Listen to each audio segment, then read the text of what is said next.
On the cold evening of February 9th, 2004, 21-year-old Maura Murray vanished without a trace on a rural road in New Hampshire.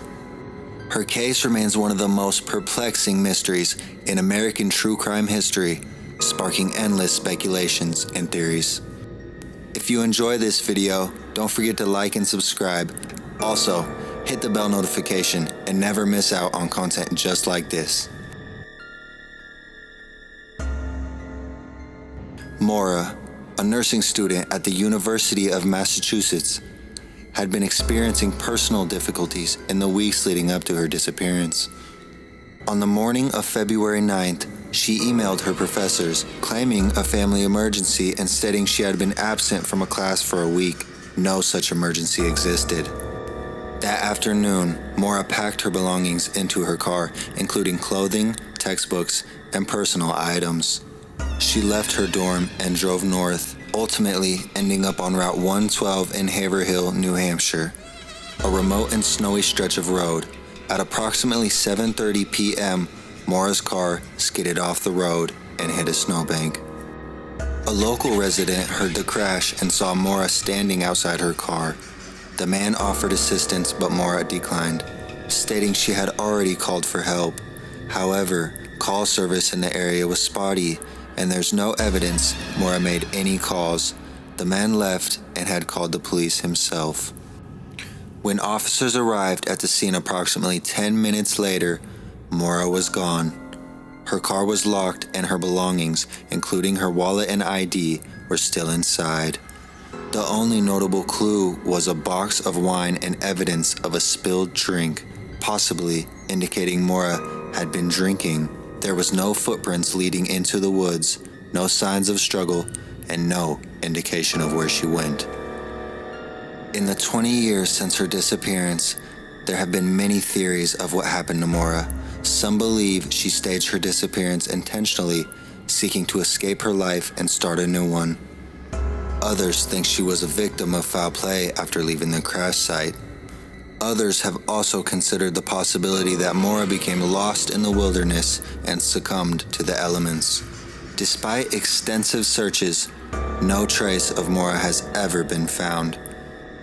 Detectives and private investigators have spent years combining through evidence, but the case remains unsolved.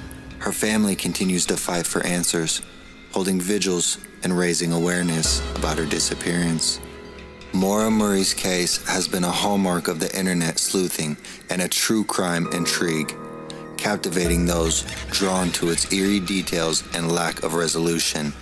To this day, the question remains, what happened to Maura Murray? Much like the case of Maura Murray, the disappearance of Lars Mittank is another baffling mystery that leaves more questions than answers.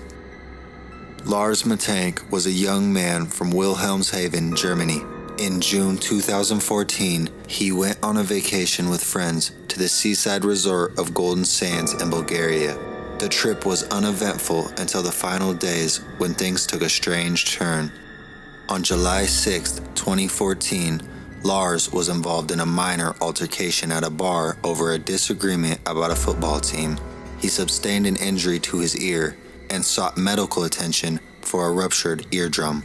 A doctor advised him not to fly home with his friends due to the risk of pressure changes worsening the injury.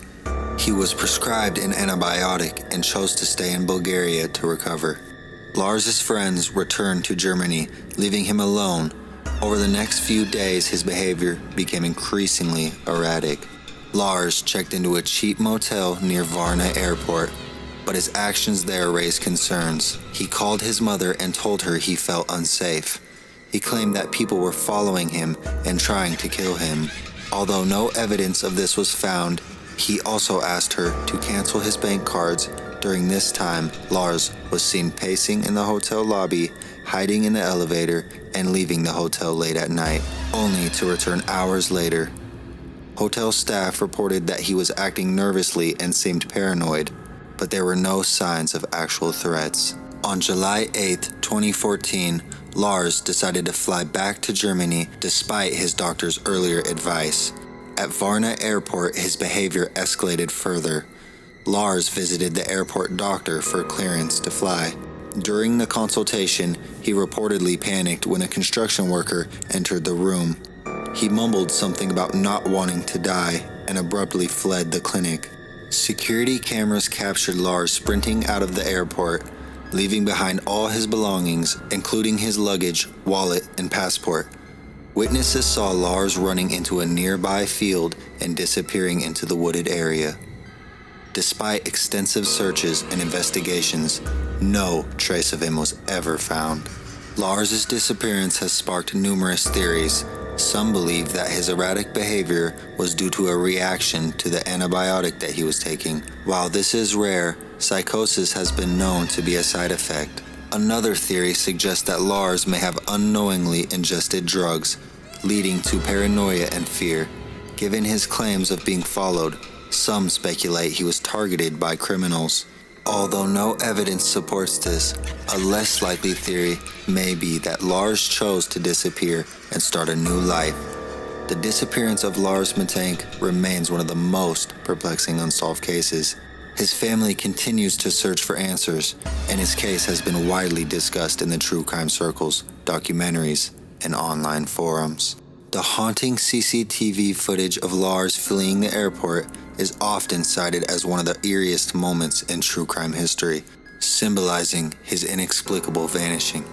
To this day, we are still asking what happened to Maura Murray and what happened to Lars Mittank.